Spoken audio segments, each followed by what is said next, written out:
Ya, dan pemirsa, bicara soal di balik polemik pengibaran bendera Jolly Roger dari serial One Piece, ada berkah bagi para pelaku usaha konvensi. Nah, jelang HUT ke-80 RI, omset penjualan bendera bajak laut tersebut tembus hingga 300%.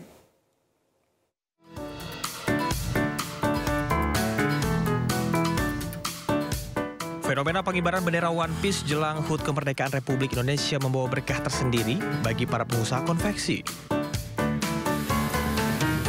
Salah satunya adalah bagi Dendi Kristanto, seorang pengusaha konveksi asal Dusun Pundung Rejo, Kabupaten Karanganyar, Jawa Tengah. Akhir Juli lalu, dia kebanjiran pesanan bendera Jolly Roger. Tidak tanggung-tanggung, pesanan yang datang padanya berasal dari hampir seluruh wilayah di Indonesia. Bahkan adanya fenomena pengibaran bendera One Piece membuat omset penjualan naik 200 hingga 300%.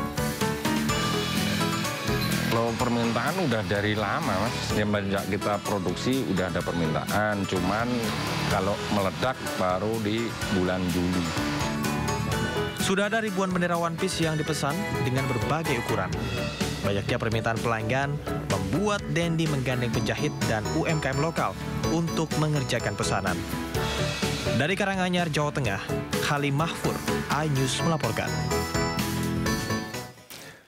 Jelang peringatan 17 Agustus, warga di Tuban, Jawa Timur mengibarkan bendera raksasa di sepanjang jalan. Sementara di Boyolali, rumah produksi kebanjiran pesanan bendera merah putih dan umbul-umbul.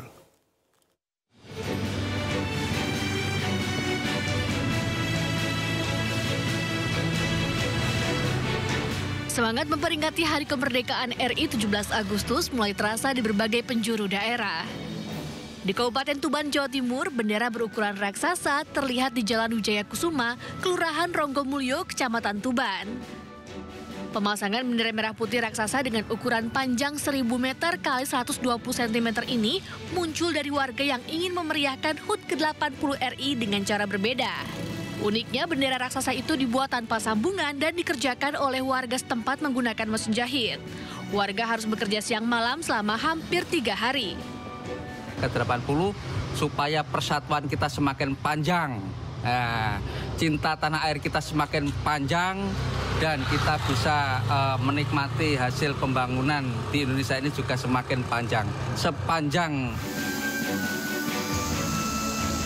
Sementara itu, salah satu rumah produksi bendera merah putih dan umbul-umbul di Desa Manggis, Mojosongo, Boyolali ramai pesanan. Pengrajin mengaku 2 pekan terakhir jumlah pesanan naik drastis hingga 100%. Permintaan terbanyak adalah bendera merah putih ukuran 60 x 90 cm yang umum digunakan di rumah warga setiap HUT kemerdekaan. Kalau bendera sama umbul-umbul itu kalau sudah masuk bulan 6, bulan 7 gitu permintaannya biasanya udah mulai naik. Ada peningkatan harga nggak, Mas? Ya natural sih, Mas, standar. Bendera dijual dengan kisaran harga Rp5.000 hingga Rp20.000 per lembar. Sementara itu untuk umbul-umbul berkisar antara Rp15.000 hingga Rp30.000 per lembar tergantung ukuran. Jelang 17 Agustus, permintaan bendera merah putih diprediksi akan terus meningkat. Dari Tuban dan Boyolali, Pipit Wibawanto, Tata Ramanta, iNews melaporkan. Masih terus bergulir, Polda Metro Jaya memeriksa 4 saksi pelapor terkait kasus dugaan pencemaran nama baik dalam tudingan ijazah palsu Jokowi. Informasinya akan hadir usai jeda berikut ini. Terima kasih Anda masih bersama kami di Sindo Sore. Pemirsa, kebakaran lahan di wilayah Palangkaraya, Kalimantan Tengah terus meningkat. Berdasarkan data dari BPBD Kota Palangkaraya, tercatat 71 kejadian kebakaran lahan dengan total luas mencapai lebih dari 18 hektar.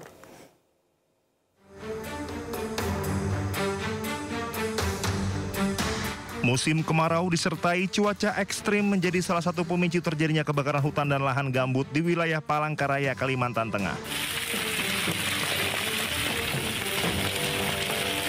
Data BPBD setempat mencatat sudah terdapat 71 kejadian kebakaran lahan yang tersebar di sejumlah kecamatan dengan total luas lahan yang terbakar mencapai lebih dari 18 hektar. Penyebab kebakaran diduga akibat faktor kelalaian dan kesengajaan. Memang paling banyak itu ada di Kecamatan Jekan. Jekan Raya, Pak, ya? Ada 37 kejadian di situ. Terkait dengan karhutla ini memang api itu kan ditimbulkan karena faktor kelalaian manusia. Dan memang ada juga faktor kesengajaan yang dilakukan oleh pemilik lahan yang memang sengaja membersihkan lahan, kemudian dibiarkan kering, dan kemudian ada oknum yang membakarnya. BPBD Kota Palangkaraya mengimbau warga untuk tidak membakar lahan selama musim kemarau karena dapat menimbulkan dampak kerusakan lingkungan serta mengganggu aktivitas dan kesehatan masyarakat sekitar. Dari Palangkaraya, Kalimantan Tengah, Ade Sata Anyus melaporkan. Presiden Prabowo Subianto menggelar rapat terbatas bersama sejumlah menteri Kabinet Merah Putih membahas kebakaran lahan dan hutan. Rapat digelar di kediaman Prabowo di Hambalang, Bogor, Jawa Barat. Presiden menyoroti data terbaru yang menunjukkan tren penurunan luas kebakaran hutan dan lahan secara konsisten dalam 2 tahun terakhir. Sampai bulan Agustus 2025, total luas kebakaran menjadi hampir 9.000 hektar. Namun Prabowo menegaskan penegakan hukum menjadi pilar penting dalam penanganan karhutla.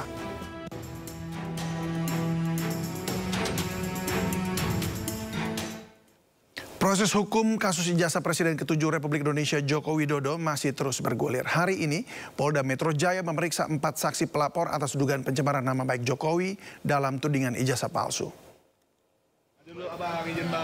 Keempat saksi yang diperiksa adalah Ketua Solidaritas Merah Putih Sylvester Matutina, Ketua Umum Peradi Bersatu Zefrin Boykanu, Sekjen Peradi Bersatu Ade Darmawan, dan Wakil Ketua Peradi Bersatu Lekumanan. Pemeriksaan ini merupakan tindak lanjut dari pelaporan yang dilakukan Jokowi terhadap Roy Suryo CS atas dugaan tindak pidana penghasutan, pencemaran nama baik, fitnah, dan pelanggaran Undang-Undang ITE. Saksi pelapor pun mendesak agar Roy Suryo CS segera diperiksa sebagai terlapor. Siap, oke. Lanjut.